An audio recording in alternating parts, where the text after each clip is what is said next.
चलिए बच्चों, सबसे पहले डे 1 पर मैंने आपको क्लियर किया हाउ वी कैन प्रिपेयर और how we will proceed for next 2 years। हम लोग अगले 2 साल कैसे चलने वाले हैं वो ओरिएंटेशन में मैंने बताया। आपको 2 साल कैसे चलना है ये मैंने आपको डे 1 पे इंट्रोडक्टरी क्लास में बताया। हम लोग कैसा पढ़ाएंगे दैट वाज इन ओरिएंटेशन। आपको कैसे पढ़ना होगा that was in introduction. That means now we are all set. आपको रजिस्टर्स कैसे प्रिपेयर करने हैं, नोट्स कैसे बनाने हैं, डीपीपी मॉड्यूल शीट्स कैसे सॉल्व करनी है, उसको कैसे पढ़ना है, everything we are knowing now. So let us start with the biology. Actual syllabus कितना है और कैसे कैसे पढ़ना होगा, right from cell biology to और histology and physiology, everything we explain and everything we are knowing now. Am I right, doctors? Yes, sir.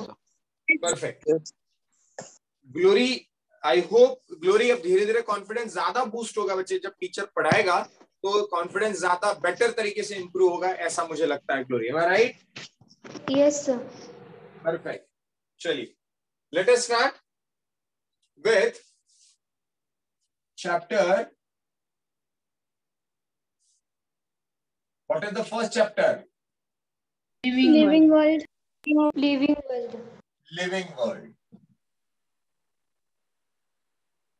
Perfect. बच्चों सबसे पहले ऐसे समझते हैं कि मैंने आपको जो बायोलॉजी बताई थी कि 2 पार्ट में 11th और 12th में हमें पढ़ना है, starting with cell biology, with histology, then physiology और एक पार्ट में उसका टेक्सोनॉमी। ये ओवरऑल लिविंग वर्ल्ड पढ़ने के पहले मैंने आपको, मतलब लिविंग वर्ल्ड जब मैं आपको पढ़ाऊं उसके बाद इसे सिस्टम को लिविंग बनाने वाला या इस वर्ल्ड को लिविंग वर्ल्ड बनाने वाला प्रोसेस कौन सा है उसको समझना पड़ेगा। And that process was that biological part is reductionist biology. उसके लिए बायोमोलिक्यूल में आपको, तो पहले जो मुझे आपको लिविंग वर्ल्ड बताना है तो मैं शुरुआत यहां से करूंगा कि व्हाट मेक्स अ सेल और what make a person, an organism living. उसे लिविंग बनाता कौन है और लिविंग और नॉन लिविंग में डिफरेंस क्या है, पहले हम इस बात को अच्छे से समझेंगे, है ना। लिविंग की यदि मैं बात करता हूं तो we use living beings and non living things.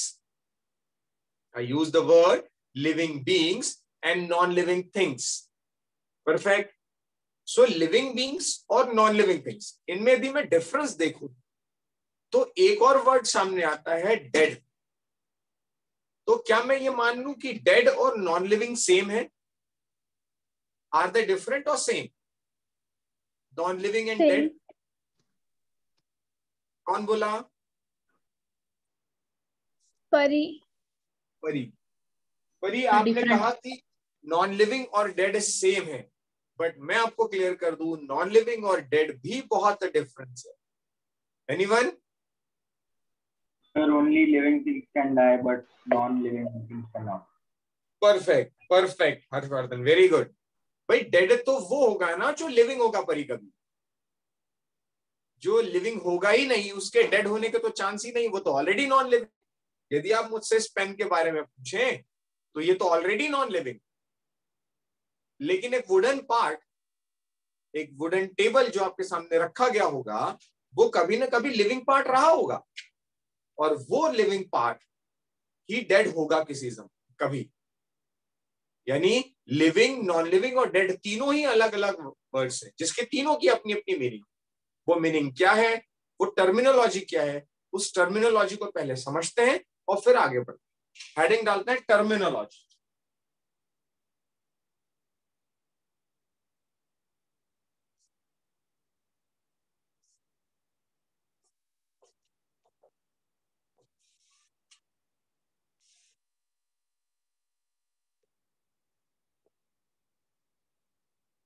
मैं आपको पहले टर्मिनोलॉजी बताऊंगा, जो इंपॉर्टेंट टर्म्स है वो क्लियर करूंगा, उसको आप लिखेंगे मेरे साथ और उसके बाद ही हम आगे बढ़ेंगे। The first one is living. The second one is non-living.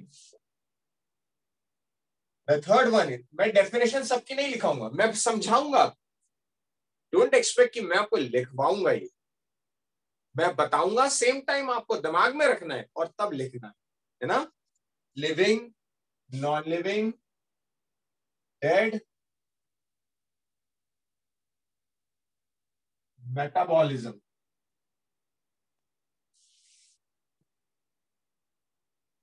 Growth, reproduction,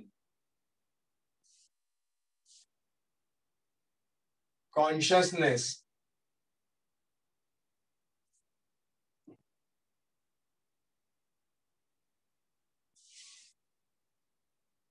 ठीक है, 7 पॉइंट्स।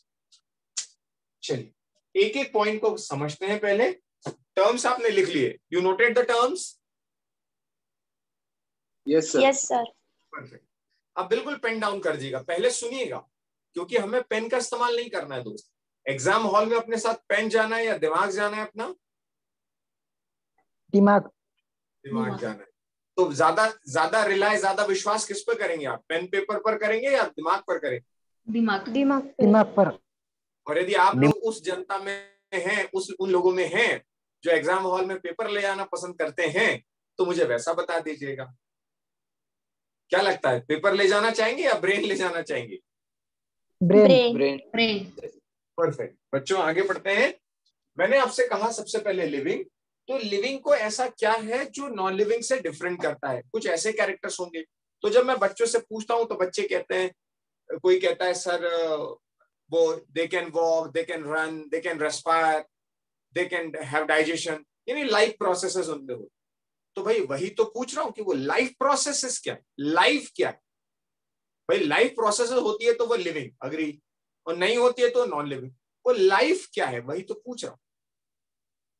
तो बच्चों का सबसे जवाब आता है कि यदि सर लाइफ की प्रोसेस जाननी है तो लाइफ को समझना पड़ेगा, और लाइफ होती है किसी सेल में, लाइफ होती है किसी सेल में, इसके अलावा लाइफ नहीं होती।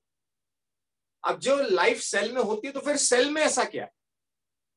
सेल की ग्रोथ होती है, सेल का क्या, वो वॉकिंग, रनिंग, ईटिंग, डाइजेशन ये सेल करती है? यस, ये सेल ही करवाती है। तो सेल क्या होती है? Any definition for sale from your side? Aamir, Ekta, Girish, glory, Harshvardhan, Jayesh. The structural and functional unit of life. जोर से। Functional structure unit of life. Okay, just minute. Functional structure unit of life.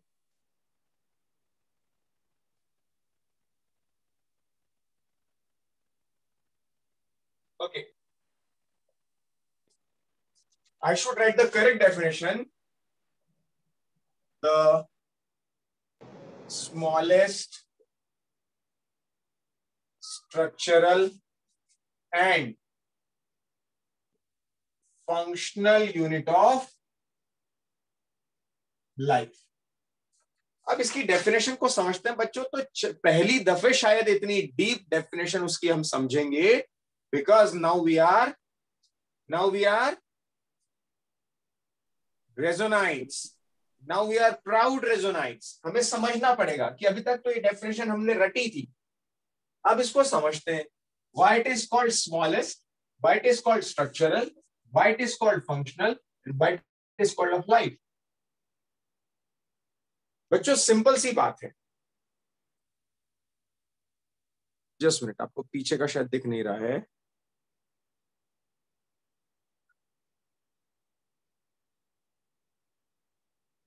I hope visibility is clear. Yes, Yes sir. sir. Yes. बच्चों why it is called smallest, उसे सबसे छोटी unit क्यों कहते हैं? क्योंकि ऐसा नहीं कि सेल से छोटा यूनिट नहीं है। मैं यदि बनाने जाऊं तो सेल से बनता है tissue, am I right? Yes sir. Yes, sir. Yes, sir. Tissue से बनता है tissue system, am I right? Yes, sir. Yes sir. Be interactive, मुझसे बातें करते रहिए। बातें करने से आपका कॉन्फिडेंस बढ़ेगा और आपको समझ में अच्छा आएगा। उसके लिए करना सिर्फ क्या है, जब मैं पढ़ा रहा हूं तो मैंने कहा लिखना नहीं, तो अपना हाथ म्यूट अनम्यूट पे रखना है, अननेसेसरी अनम्यूट नहीं करना है, सो दैट डिस्टर्बेंस किसी को ना हो। बट आंसर तुरंत देना है, सही गलत बच्चों घबराना नहीं, आंसर दीजिए, so that your confidence will be boosted. Okay, चलिए, टिश्यू सिस्टम से what? Organ. Organ. Organ. Organ system. Organ system. Organ And then system. organism. Organism. Organism. Perfect. तो अब यदि if I'm telling it a organism, so what makes an organism live? Yes, definitely organ system. What makes organ system live? The organ, the tissue, and the cell. Ultimately, the organism is living just because of what?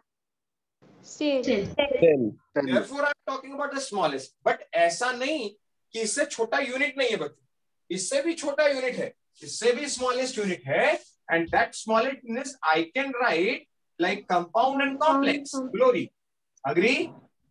Yes, sir. Perfect. खुशी ahire. If I'm telling it a compound and complex is the smallest unit, खुशी ahire. Am I audible? Yes, sir. Yes, sir. Yes. So compound and complex are formed of molecules and atoms. Yes, sir. Okay. Jayesh Bagul, this molecules and atom I can form of elements. Agree? Yes, sir. Yes, sir. Or molecules, in fact, elements of first class atom hona chahiye, but all these are comprises of electron, protons, and neutrons. Am I right? Neutrons. Yes, Yes. sir. Yes, sir. Yes, sir. So there is a question why someone are saying the cell is the smallest. Why not they are saying that the structural functional unit of life? Why it is smallest? Yes, because इससे छोटा unit तो है दोस्तों, इससे छोटा But unit it is तो not है, the unit of life. but it is not the unit of unit of life. इससे छोटा यूनिट तो है, no doubt. Electron, proton, neutron are the most smallest. In fact, I the most smallest. But it is not then the unit of life, because what it makes the hierarchy of what? Non-living. Non-living. Non-living. So यहाँ पर एक word मेरे मुंह से अभी और निकला, hierarchy. Hierarchy है ना, वो भी बताऊंगा क्या है. That means ये बात समझ में आई कि स्मॉलेस्ट तो सेल ही होगी, ये बिल्कुल परफेक्ट, क्योंकि उससे छोटी यूनिट तो है, बट फिर वो किसकी है? Non living. Agree? Yes, sir. Yes, sir. Yes, sir. Doctor Mayur, doctor Harshvardhan, मैं ये समझ सकता हूं कि ये वर्ड तो ठीक है, स्ट्रक्चरल. भाई इफ ऑर्गेनिज्म का कोई स्ट्रक्चर हो रहा है तो डेफिनेटली उसका स्ट्रक्चर, मेरा स्ट्रक्चर यदि मैं बात करूं तो मेरा structure, nose, eyes, ears, hands, lips, tooth, teeth, tongue, everything, they are formed of definitely different organ systems. They are Yes, formed sir. of different organs. They are formed of tissue system. They are made up of tissues, and ultimately they are made up of what? Cells. Yes, sir. So यदि मैं अपनी भी बात करूं तो मैं भी बहुत छोटे छोटी सेल्स का ही बना हुआ हूं. यानी मेरा स्ट्रक्चर डिजाइन करने वाला भी कौन है? Cell. तो इसीलिए मुझे ये भी डेफिनेशन अग्री है, the smallest structural. But why then functional यार? यस, इस डेफिनेशन से भी मुझे अग्री होना पड़ेगा.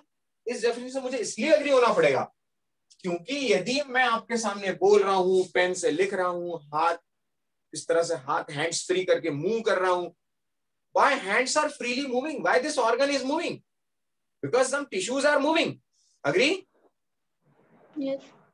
Agree? Yes. Yes, sir. Yes, sir. If these tissues are moving, उन tissues को कौन move कराना होगा? Cell. तो भी मुझे that I also agree that ultimately the smallest structural, functional and unit of life. I hope you understood कि what is the definition perfect. Agree? Yes. Yes, sir. Yes, sir. Agree. Yes. So I should write this part as the hierarchy. अब सवाल है कि sir ये hierarchy आप बार बार word use कर रहे हैं, hierarchy of living. What is that hierarchy word? So I should write the first this hierarchy term, the sequential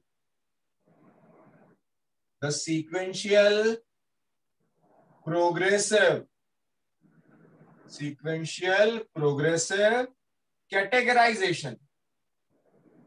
Sequential progressive categorization is known as या is called as hierarchy. अब ये क्या बात है भाई? जब भी मैं किसी भी पार्ट, जनरल वर्ड होता है, कभी अपने मम्मी या पापा से पूछना, यदि वो किसी गवर्नमेंट या प्राइवेट ऑफिस में जॉब कर रहे हो तो वो कहेंगे कि मेरा प्रमोशन हुआ है और मैं एक हायरार्कियल लेवल पर आगे बढ़ गया।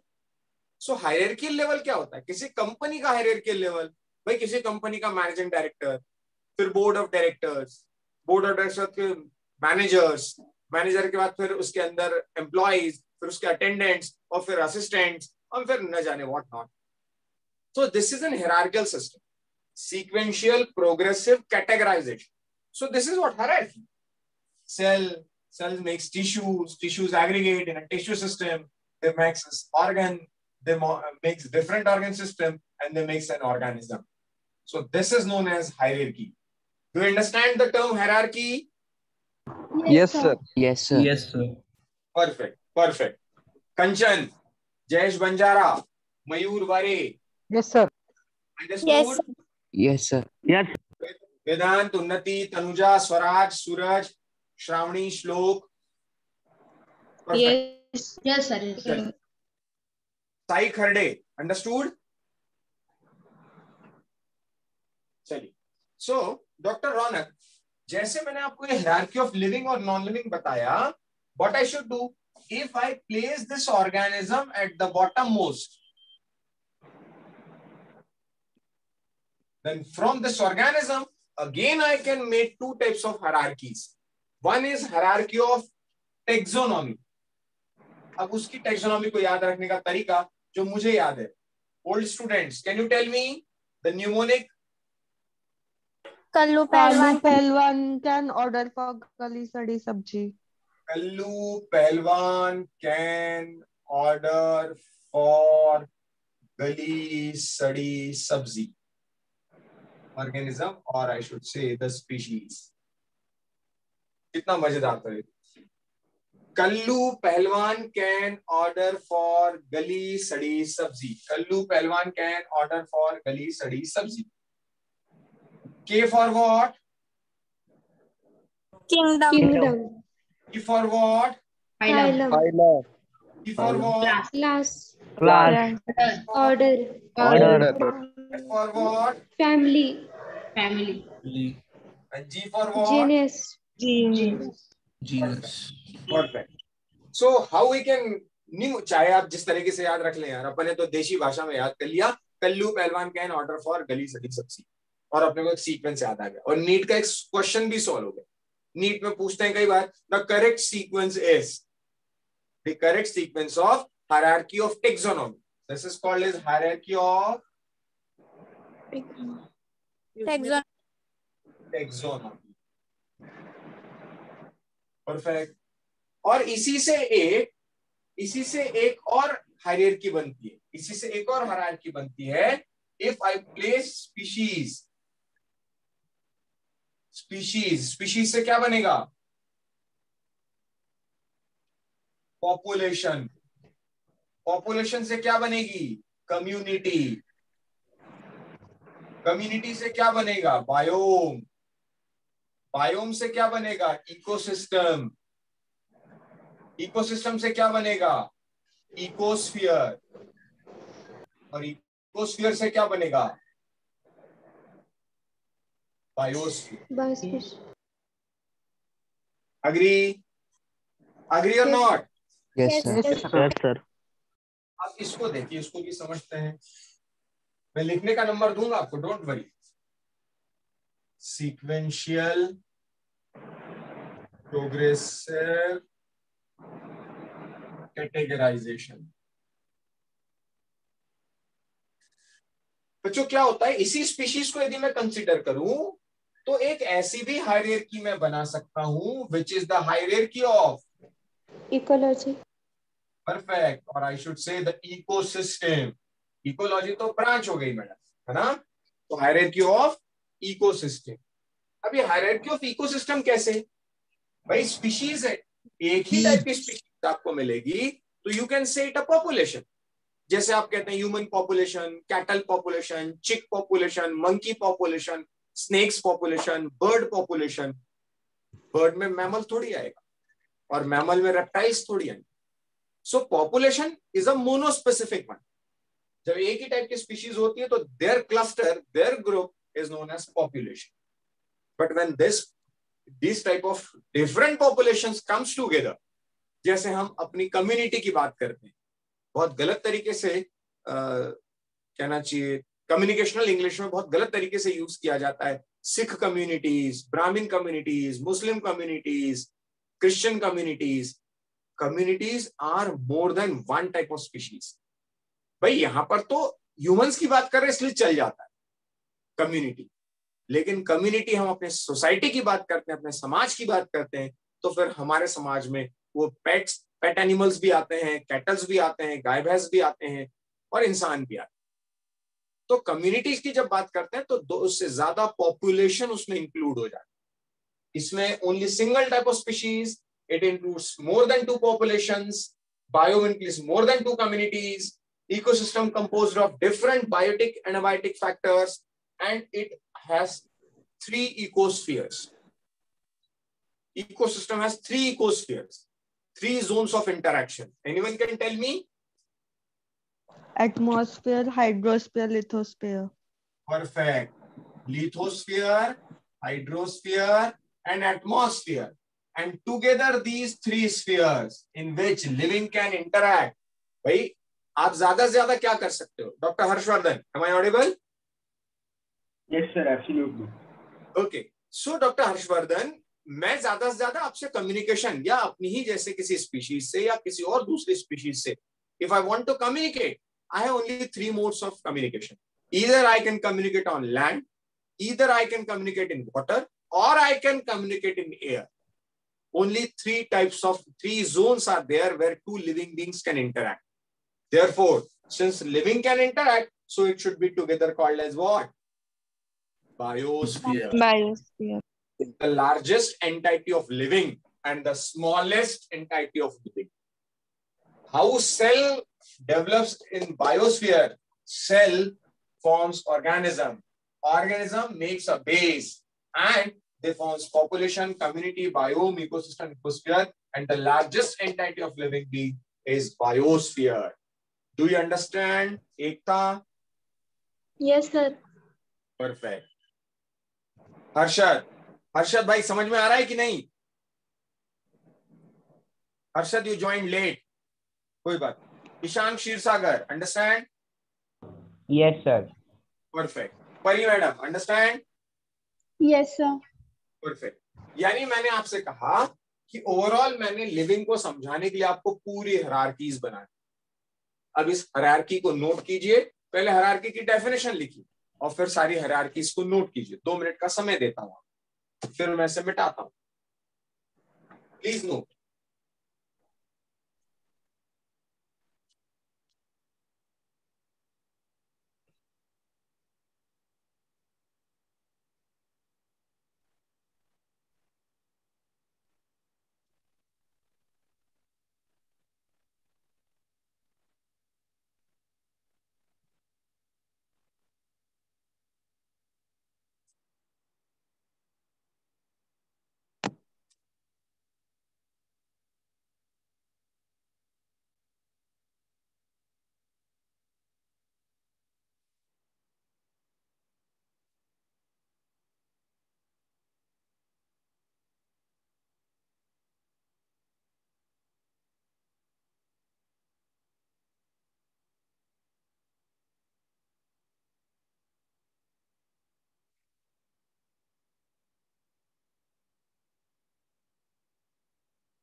Okay, notate.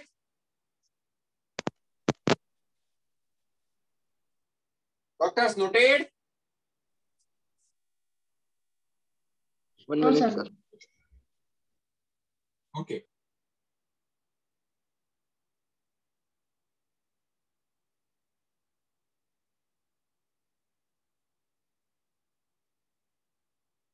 चलिए, I am sharing this image on your group.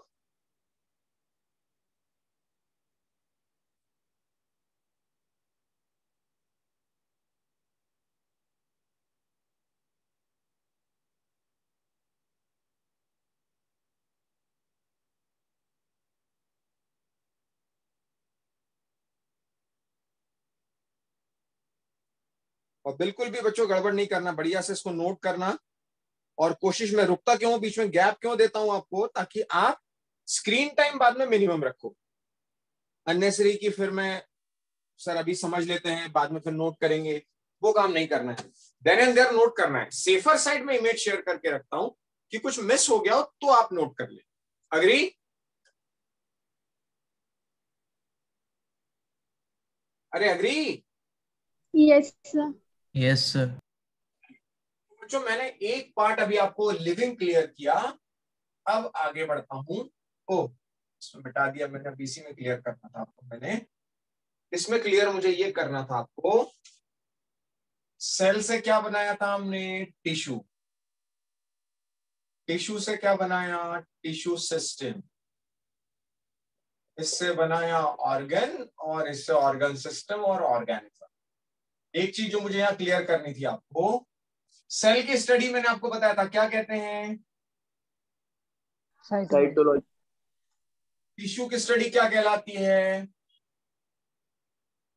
Histology. This is what, physiology. Physiology. और the units that is less than or smaller than cell, that was what, molecules, compounds, complex, and all these are the actual molecules that makes a system living. Do you know this? Do you know this? These are the molecules that makes the system living. भाई कैसे living बना रहा है cell को, ऐसे समझते हैं। Non living वो है जो कभी लिविंग थे ही नहीं। तो ऐसे क्या कैरेक्टर हैं जो लिविंग को नॉन लिविंग से अलग करते हैं, उसके लिए कुछ कैरेक्टर्स लिख, like growth. Yes, what do you think about the growth? Can you tell me growth is possible in non living? Anyone? Yes sir. Yes sir. Perfect. Because growth, यार growth किसी की भी हो सकती है। एक माउंटेन भी ग्रो कर सकता है, पढ़ते हैं माउंटेन ग्रोस, माउंटेन भी ग्रो कर सकता है। डिपोजिशन, यदि उस पर वो डिपॉजिट होता रहा मटेरियल तो वो भी ग्रो कर रहा है। क्योंकि ग्रोथ का सिंपल सा बेसिक मीनिंग है, फिजिक्स कहता है if volume is increasing there is growth. तो यस, एक वुडन पीस को पानी में डाल दीजिए यार, 2 दिन 4 दिन बाद वो वुडन पीस स्वेल हो जाएगा, फूल जाएगा, उसकी भी growth. But that is not internal growth, that is not internal growth, that is what, external growth. Perfect, that is what, external growth. So मेरा कहने का मतलब यह है कि ग्रोथ यदि एक्सटर्नल है तो वो नॉन लिविंग। ग्रोथ तो दोनों में हो सकती है, दैट आई एग्री, इसमें भी पॉसिबल है, इसमें भी possible, but if it is external growth then it may be non living, and if it is internal then 101% it is living.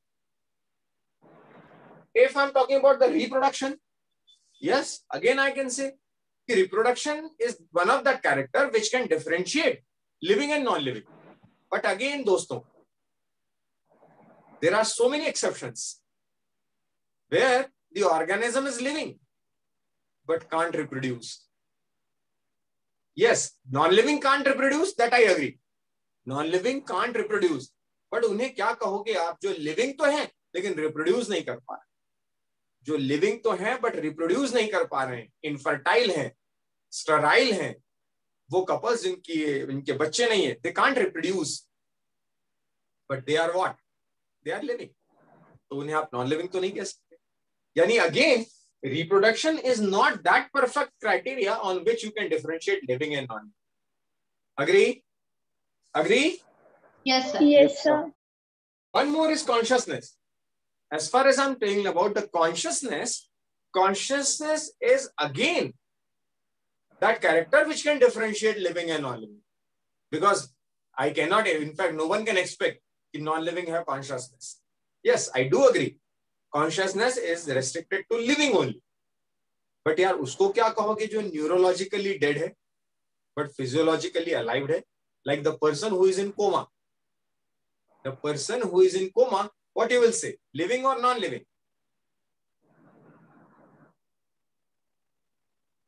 The person who is in coma, what you will say, living or non-living? Living. Living. क्योंकि वो dead नहीं है अभी, उसका heart pump कर रहा है, उसके ऑर्गन्स फंक्शन कर रहे हैं, वो न्यूरोलॉजिकली डेड हुआ है।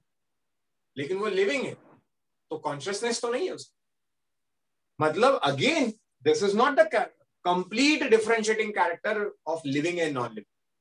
So yes, these are the characters. If someone will ask me what are the characters of living, yes, I can say growth, reproduction, consciousness. But these are not those characters that make perfectly differentiate between living and non. Yes, one such character is what? Metabolism. Metabolism. Because no the living organism is without metabolism, and no the non-living exists which has metabolism. ऐसा कोई भी non living मुझे बता दीजिए जिसमें metabolism हो, या ऐसा कोई लिविंग बता दीजिए जिसमें मेटाबॉलिज्म ना हो. इनफैक्ट लिविंग को लिविंग बनाने वाली प्रोसेस ही कौन है? मेटाबॉलिज्म. और वो मेटाबॉलिज्म किसमें चल रहा है दोस्तों? Cell. भाई रनिंग, वॉकिंग, स्पीकिंग, ये सब ऑर्गेनिज्म कर रहा है, बट वो एनर्जी कहां से आ रही है? Cell. And this cell is doing what? Metabolism. Metabolism. Living बनाने वाली the process is what? Metabolism. Agree? Yes, sir. Yes, sir. Yes. Perfect. Now I'm coming to that point which I am trying to explain you a few minutes before.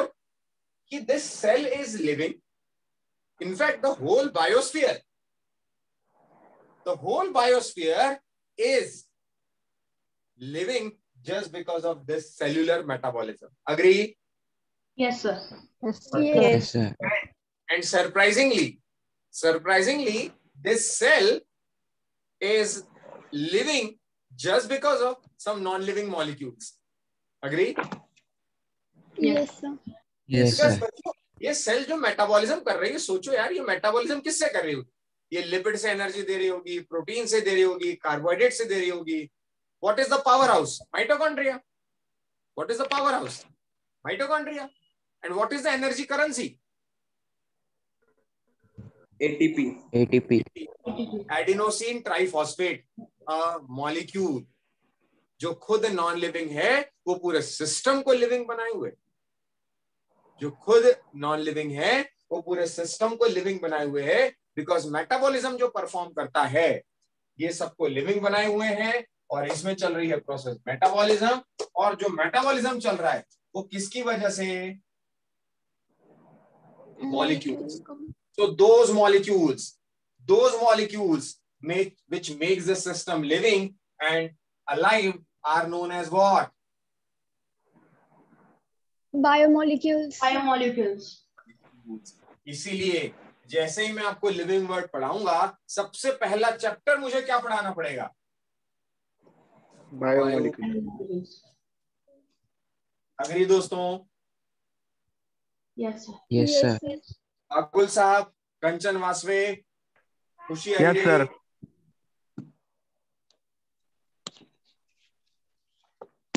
वेदांत, उन्नति, Tanuja, Pandey ji agree कि नहीं agree?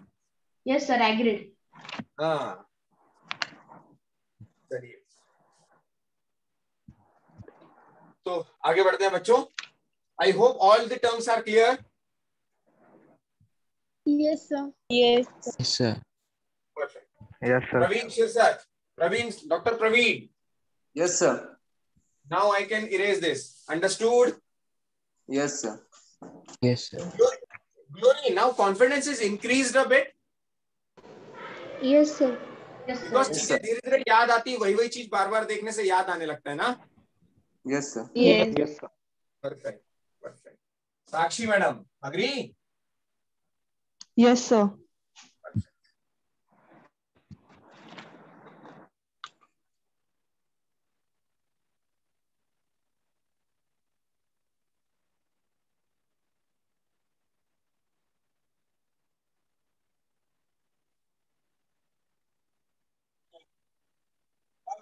NCERT उठाते हैं. मैंने आपसे कहा था कि एनसीईआरटी के साथ रेडी रहिएगा. एनसीईआरटी का पहला page diversity in the living world. What is our heading? Unit 1, diversity in living world, और chapter 1, the living world.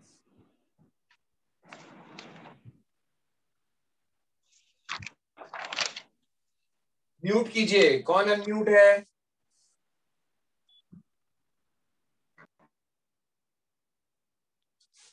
Diversity and living world. पहले तो मीनिंग समझते हैं. मैंने आपसे कहा बच्चों, पहला यूनिट आपको जो पढ़ाया जा रहा है, जिसका मैं केवल एक चैप्टर पढ़ाऊंगा आपको, लिविंग वर्ल्ड. रेस्ट पूरी डाइवर्सिटी नहीं पढ़ाऊंगा, बिकॉज वो लर्निंग पार्ट है. लर्निंग पार्ट है, थोड़ा बोरिंग पार्ट है, मतलब याद ही याद करना पड़ेगा. Animal kingdom, plant kingdom, biological classification, वो सब अपन लास्ट पार्ट करेंगे. तो लिविंग वर्ल्ड बता के मैं हायरार्कियल फॉर्म में आऊंगा.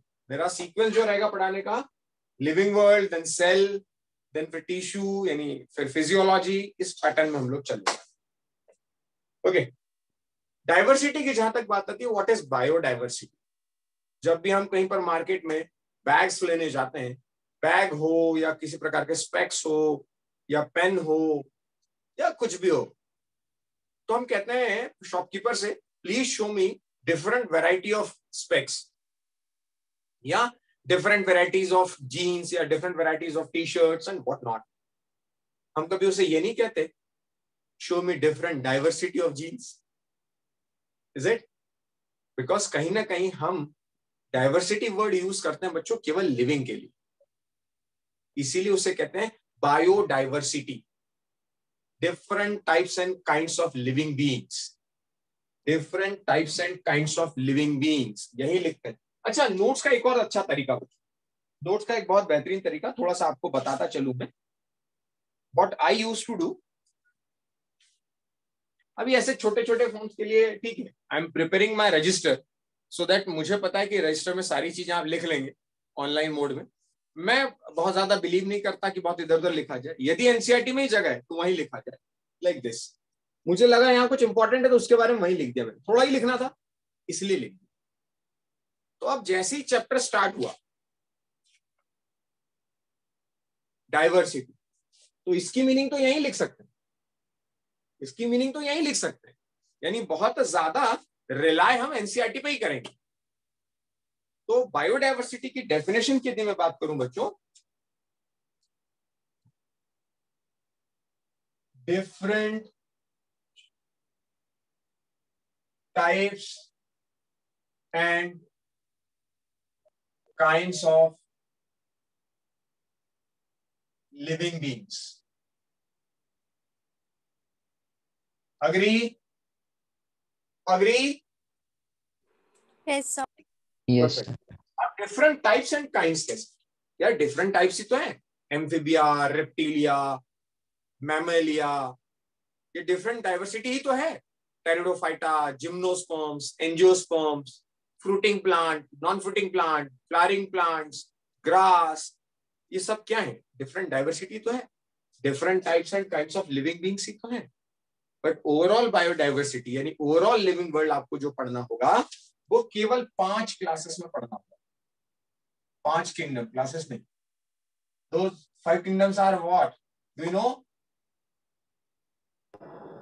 Monera, Protista, fungi, Animalia, Plantae, and Fungi. And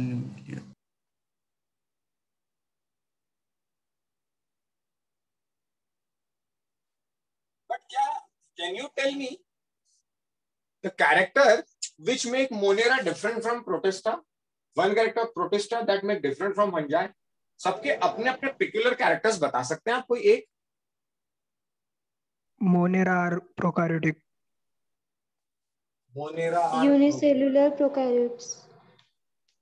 मान लिया. परफेक्ट. जिसने पहले बोला वो बिल्कुल ठीक बोला, क्योंकि प्रोकैरियोटिक इसके अलावा कहीं है ही नहीं. Protista, Eukaryotes. Unicellular eukaryotes. Unicellular बोलना पड़ेगा, क्योंकि यूकैरियोट्स तो ये भी हैं, लेकिन ये unicellular eukaryotes. Fungus, Unicellular or multicellular saproids. सेप्रो, perfect, क्योंकि इसके अलावा कोई सेप्रोफाइट नहीं. बहुत बढ़िया. Plantae, Photo autotrophs. Phototroph. Perfect, photo autotroph, जो लाइट की प्रेजेंस, सनलाइट की प्रेजेंस अपना फूड बना सकते हैं। Animalia, Nervous system. परफेक्ट, कौन बोला? Glory. परफेक्ट। बच्चों नर्वस सिस्टम प्रेजेंट, लेकिन ग्लोरी एक एक्सेप्शन भी बताया था इसका।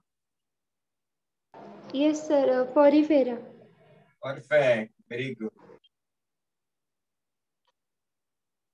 So doctors, these are the 5 kingdom classification system which makes complete biodiversity.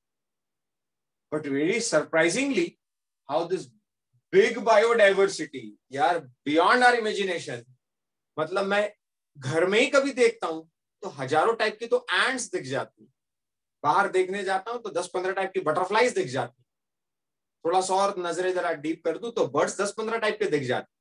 कैसे किसी ने इतनी डाइवर्सिटी को पता किया होगा? It's very tough, but fortunately biology or the world got a great scientist who? Ernest Mayr.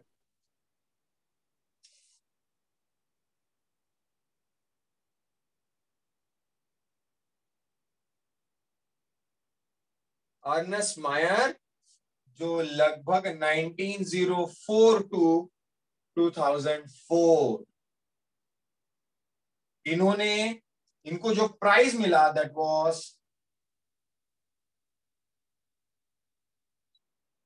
Triple crown of biology.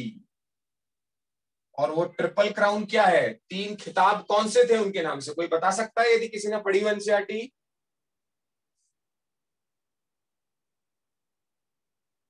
नहीं पढ़ी ना, पढ़ना था बच्चों।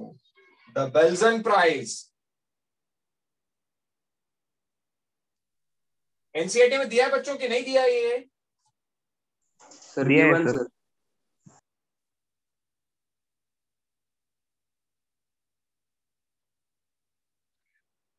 The international prize for biology. And third one what? Crawford Prize. Crawford, FOO ना? Yes, Crawford prize. बच्चों ये yes, कोई पूछना चाह रहा है कुछ? Someone has raised their hands. Who is there? Someone has any doubt? Please ask. चलिए कोई बात। सो ये मैं क्यों लिखवा रहा हूं बच्चों? पढ़ते समय एनसीईआरटी में कहां गड़बड़ होती है, हम चैप्टर पे आ जाते हैं सीधे, हमें देखते नहीं उसके साइंटिस्ट के बारे में क्या लिखा है, और सवाल वहां से नीट से आ जाता, फिर लगता है कि सर ये तो भारी हो गया पेपर। पेपर भारी नहीं होता, एनसीईआरटी पढ़िएगा, पेपर भारी नहीं होगा। ओवरऑल इस पूरी डाइवर्सिटी को एक्सप्लेन करने वाले एक बहुत बड़े इवोल्यूशनरी बायोलॉजिस्ट थे अर्नेस्ट मायर साहब। परफेक्ट। अब आते हैं लिविंग वर्ल्ड पर। तो लिविंग वर्ल्ड पर आते समय मैंने आपको page number 1, please see page number 1, मतलब chapter 1 the living world, please see. Have you NCERT? Yes, sir. Yes. Yes, sir. Yes. How many of you do not have NCERTs? Please raise your hands.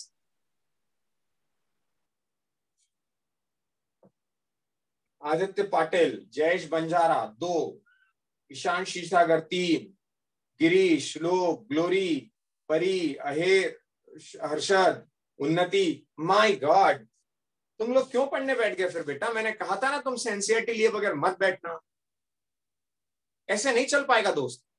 We need NCERT. उन्नति, understood? Girish, Shlok, glory? Yes, sir. बच्चों इतने दिन हो गए, glory तुमने NCERT ली क्यों नहीं? Sir लेना है बेटा यार पीडीएफ था मेरे पास। हाँ चलो ठीक है, पीडीएफ डाउनलोड कर लिया ना आपने? Yes sir.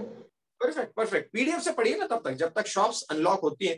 हालांकि अब शॉप्स भी खुल गई, फटाफट जान, don't make it delay. Get it fast, okay. चलिए, क्योंकि बच्चों मैं कुछ चैप्टर्स ना बिल्कुल वर्ड टू वर्ड चलता है, और मैंने उस दिन भी सभी पेरेंट्स के सामने कहा था सीधे सीधे एनसीईआरटी से क्वेश्चंस आते हैं, स्ट्रेट फॉरवर्ड, वो आपको समझने पड़ेंगे बस।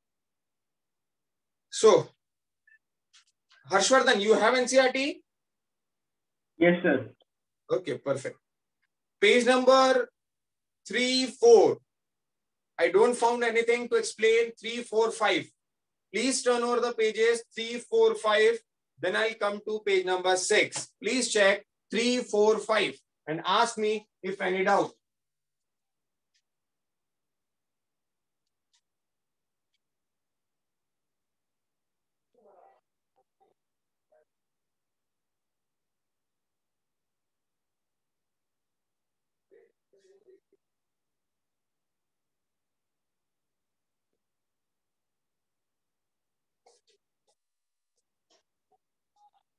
पेज नंबर 3, 4, 5, बिकॉज मैंने सारा बच्चों बातों बातों में आपको एक्सप्लेन किया कि लिविंग कौन बनाता है, सारे ऑर्गेनिजम्स ग्रो कर सकते हैं, रिप्रोडक्शन हो सकता है, मेटाबॉलिज्म हो सकता है ना।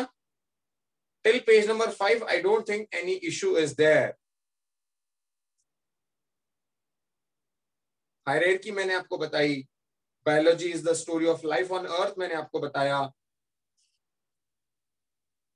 coming to the diversity in the living world. हाँ श्लोक बोलिए, श्लोक बोलिए, you raise your hand.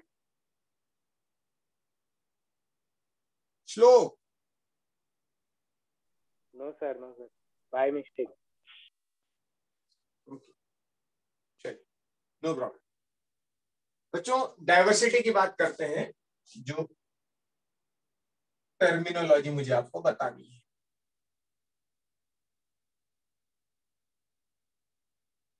Number 1 terminology मतलब किसकी? बायोडाइवर्सिटी की टर्मिनोलॉजी, पेज नंबर 6। इसमें नोट्स ऐसा मैं अभी इस चैप्टर में लिखने लायक कुछ नहीं है, इसलिए मैं आगे बढ़ रहा हूं, है ना। बायोडाइवर्सिटी, इसका डेफिनेशन अपन ने लिख दिया, different types and kinds of living being.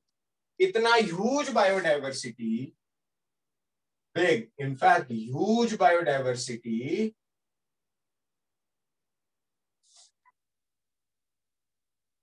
can be studied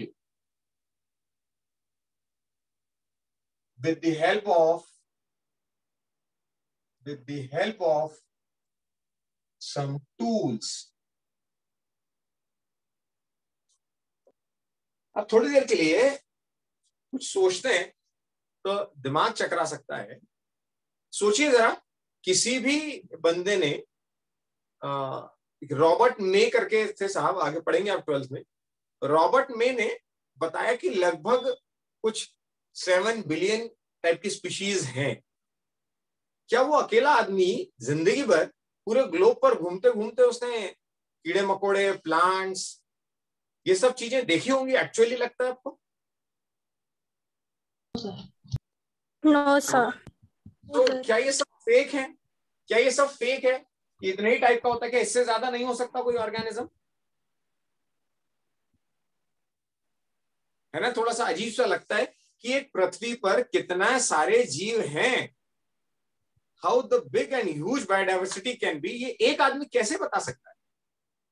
बता सकता है, एक आदमी की पूरी टीम बता सकती है। एक आदमी तो अकेला डेफिनेटली उसके बस की नहीं, बट पूरी टीम बता सकती है। यदि मैं आपसे कहूं कि Ma3 batch of resonance Nashik की बायोडाइवर्सिटी पता करना चाहती है, तो क्या ये प्रैक्टिकली पॉसिबल है कि नासिक में कितने टाइप के जीव जंतु, कितने पेड़ पौधे प्रेजेंट हैं? क्या ये पता लगाया जा सकता है? Yes sir. कैसे कैसे साक्षी? सर अगर हम ग्रुप्स में डिवाइड करें सब लोगों को, और अगर सपोज पंचेविटी और कोई प्लेस की सेम मतलब सेम क्लाइमेटिक कंडीशन वगैरह, तो फिर प्लांट्स एनिमल सेम वहाँ पे होंगे, तो फिर वो हम पता कर सकते। मतलब डॉक्टर साक्षी, पहली बार पढ़ने का जब दूसरी बार पढ़ते हैं तो कॉन्फिडेंस बढ़ता है, am I right? Yes sir. तो यही तो आपसे भी एक्सपेक्ट किया जाता है कि जब मैं पढ़ाऊं उसके बाद आप लोग पढ़ें तो कॉन्फिडेंस और बढ़ेगा ना। Yes sir. परफेक्ट। बात करते हैं कि मैंने आपसे कहा, जैसे साक्षी ने आंसर दिया बिकॉज शी इज नोइंग, वो पहला लेक्चर अटेंड कर चुकी है, कि इतनी बड़ी बायोडाइवर्सिटी को यदि मुझे पता करना है नासिक की, तो मैं क्या करता हूं, I have almost 27 students. In 27 students को मैं 5-5 के 5 ग्रुप बना देता हूँ, 25, है ना, और 5-5 के ग्रुप को भेज देता हूँ। एक को पंचवटी, सिडको, बिटको, मसरूर, ऐसे 5 अलग अलग एरियाज में भेज देता हूँ, और उनको कहता हूं कि पर्टिकुलर आप पूरा पंचवटी एरिया मत देखो, या पूरा सिडको या पूरा बिटको मत देखो, आप तो अपनी एक पेरीफेरी डिसाइड कर लो कि मुझे हार्डली 1000 स्क्वायर फीट या 5000 स्क्वायर फीट का एक बड़ा एरिया कवर करना है बस। अब उन 5 की टीम ने क्या किया, एक क्वाड्रेट मेथड होती है, ऐसे मैंने 5 बॉक्स बना दी, मैं इंटू कर देता हूं 5, ऐसे 5 में सबने क्या किया, रेंडमली, ये पूरा एरिया था 5000 स्क्वायर फीट, इस एरिया में रेंडम अपने 1 बाई 1 के कुछ बॉक्स फेंके, थ्रो किए, रेंडम थ्रो किए, सबने अलग अलग, और एक एक बंदे ने ऐसे 10-10 एरिया को कवर किया। सबके पास ऐसे बॉक्स रखे हुए थे, जैसे इस बोर्ड की बायोडाइवर्सिटी पता करनी, तो रेंडमली बॉक्स यहां फेंक दिया, यहां, इस पूरी बायोडाइवर्सिटी में मैंने 10 जगह पर फेंक दी, और वहां से मैंने कलेक्ट कर लिया कि उस मेरे द्वारा फेंके गए उस क्वाड्रेट में how many ends, how many plants, which plant, और वो नोट कर ली कि 2 ziziphus plant, 3 wheat plant, 1 mango plant, 2 tulsi plant, वो मैंने नोट कर लिया और अपना एक रिकॉर्ड बना लिया। ऐसे ही मेरी टीम ने और सबने 10-10 फेंके थे, तो एक ग्रुप से लगभग 50, तो डेटा ये कलेक्ट हो गया, और ऐसे 5 ग्रुप, यानी अब मेरे को समझ में आ गया, मेरे पास एक डेटा आ गया कि इस पर्टिकुलर एरिया में एक टीम जो इस एरिया में गई थी, इसके पास यार इतने मैंगो ट्रीज, इतनी एंड्स, इतने इंसेक्ट्स, इतने कैटरपिलर, इतनी बटरफ्लाईज, मतलब इन जनरल। अब जो मूवेबल है उसको तो पॉइंट आउट करना बड़ा मुश्किल है, बटरफ्लाई इधर भी आएगी और इधर भी आएगी, but I saw here also, so I noted. Perfect. ऐसे सबका मैंने एक एवरेज निकाला, ऐसे कंप्लीट 1 2 3 4 5 एक सेंटर का, ऐसे सबका एवरेज निकाला, और ऐसे ही सब रूट से लिया, CIDCO, Bytco, Masrur, Nashik road, jail road, Nagar, सबका डेटा कंपाइल किया, और फिर उसका एवरेज निकाला एंड डिवाइडेड बाय जितने एरिया में मैंने डिवाइड किया।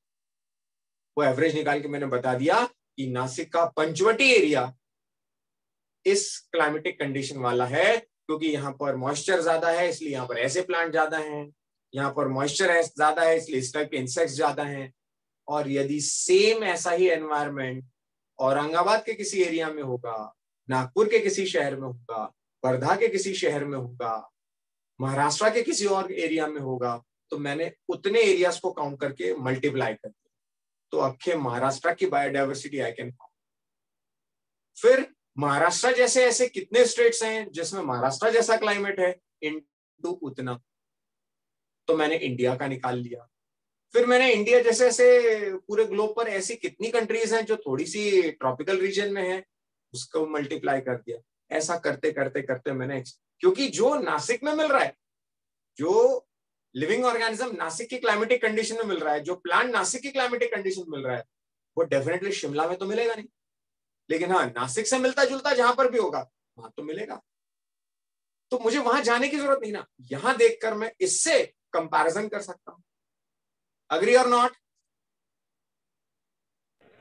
Yes, sir. Yes sir. Yes, sir.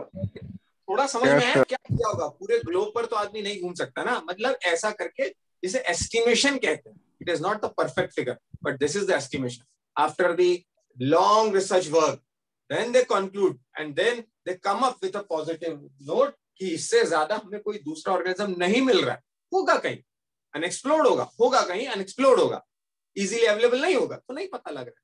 पता लगेगा तो शायद हो सकता है इसमें और चेंज करना पड़े। अग्री? Yes, sir. तो ऐसा वो लिविंग वर्ल्ड है, लेकिन ऐसे लिविंग वर्ल्ड को समझने के लिए आपको नहीं लगता कुछ टूल्स की जरूरत पड़ेगी? and those tools are anyone? Taxonomy, classification, nomenclature.